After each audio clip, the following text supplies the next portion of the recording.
Situational work, and just trying to cover all different scenarios that come up in the game and really just reiterate our game plan that we've put in on Monday, Tuesday, and Wednesday practice, and then just try to touch base as coaches evaluating the tape on those 3 days and then trying to figure out what we really need to emphasize, what part they got down. But it's a lot of situational work, both offensively, defensively, and then especially for Coach Oz and special teams. So. The way you do that, you kind of structure that and ramp it up tomorrow heading into the game. Is that something for the newcomers? It's an adjustment since they might be used to a walkthrough just on Friday. I don't know. I don't know what they did at their high school. So, that's just how we do it, and I think our kids have handled everything we've given them. So. When you have an extra day at work like you did this week, do you go over more things, or is it simply a matter of repping the same things over and over? It's the same thing. I think it's not smart. We got an extra day, let's put more in. It's what's our game plan, how are we going to execute it, and let's just take the extra day to make sure that we've prepared it and polished it the right way. Bryan acknowledged yesterday that there were people back home telling him he should transfer. In your mind, what are the pros of him staying and not transferring? For him, not for the team, for him. For him, it's a great opportunity to be an integral member of this football team. Do you think it's the right decision for him to stay? That's his decision. I don't weigh in on all that. Whenever any of our kids make decisions on what they're doing, kids are going to the NFL draft, kids aren't going to the NFL draft, kids want to look at transferring, kids don't want to look at transferring. We present all the information we have available, and then they make the decision. What kind of things did you tell him? I didn't tell him anything. In my meetings with him, and I did tell him, I shouldn't say it that way, what I did tell him was my meeting with him and my meeting with all my players are between me and my players. And if I wanted to, and I think Bryan had a great quote, to have all you guys understand it, then we'd have a press conference, you could watch it. But this ain't hard knocks, and we ain't ever going to have hard knocks. So, I also know if it's not done that way, I don't think any player would ever come into my office. If I run out of my office and say, hey, I got to have a press conference now and tell you what I just said with this kid, it don't work that way. It's never going to work that way. So it would be nice if you guys didn't ask that question again, because we're never going to talk about that. That's a player-coach relationship. Every coach and every player on this team has a relationship where they can go in and close the door and talk about things. And that's what I respect out of Bryan. I think that's what Bryan respects out of us. I don't think we've talked about the kicker since the depth chart was released last week. Beard earning that place-kicking job, it looks like, and Maldonado as the kickoff to that point. How did they settle into those roles?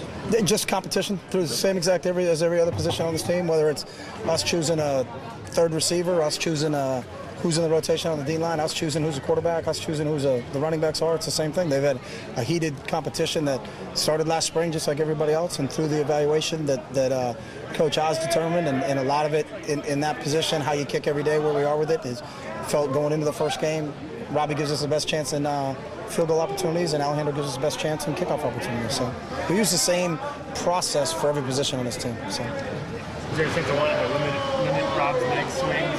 Was that factored into the kickoff decision? Nope. Any other changes? It's been almost a week now since that 2 deep was released publicly. Any other anticipated changes before Show up Saturday night. With the kickoffs, what have you guys done to implement the new rules? We moved the ball up 5 yards. Is that all? That's it. Are they adjusting well? They adjusted, and then actually they moved the marks on the field up 5 yards so that we don't get screwed up and line up on the wrong ones. So. Have you noticed any difference when you've been running through the Yeah, the ball goes 5 yards further when you kick it. Is that resulting in more touchbacks, more touchbacks? I'm not the official in practice. So again, show up Saturday night, you'll see what we're going to do. Level of anticipation for the first game, great. Excited to get going. Yeah, I think everybody is. We want to play a game. It's a good group. They prepare very well, and we're excited about the opportunity. But we also know, it's not that, hey, we want to play a game right now. We got a whole nother day, whole nother meetings this afternoon, meetings tomorrow morning. We'll get a chance to get to the team hotel and get through that structure. Some kids haven't been through that, but we still need a whole all day today, all day tomorrow, and then Saturday to get this thing straightened out. So. You talked a lot about kind of unknowns about facing Arkansas State. Do you anticipate you'll get to Saturday and feel like you've got your bases covered, or are you just going to have to go in thinking, hey, you're going to be surprised? You're going to have to go in and it's the same thing. Even when you play an opponent that you haven't known on, invariably with us offensively, people always come out and try to play us a little bit differently defensively.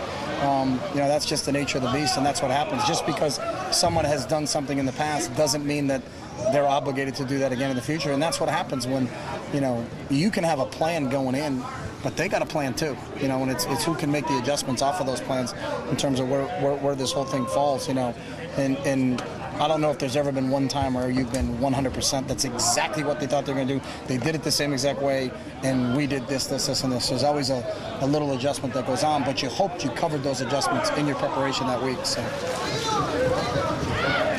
Back when you started camp August 6th, I guess it was. How far has this team come since August 6th to 2 days out? I don't look at it that way. quarter one. So I couldn't tell you, like, I mean, we got to go play a game for me to make an adjustment on where we are, because sometimes you get caught up in, we've been going against ourselves so long. So you could be going, well, you know, we've had a hard time blocking that guy, and then all of a sudden we block somebody else really well, and it's like, you know what, because that guy's really good. Look what the other team did. They struggled blocking him. Or other times say, hey, we've run this play successfully for 27 straight practices, and then you go up against somebody else and go, well, they defended better than our team actually defended. So, you know, we'll figure that out when we get to Saturday, but I've never looked at it, you know, what's the progress here. I know our effort's been what we've expected it to be. Our focus on a daily basis has been what it's expected to be. And then now this is what the whole deal is. You get 12 tests every year. And, you know, this is the first of 12 tests this semester for us, basically. That's kind of how we look at it. So. Thanks, Sean. Bye, guys. Thanks, Dave.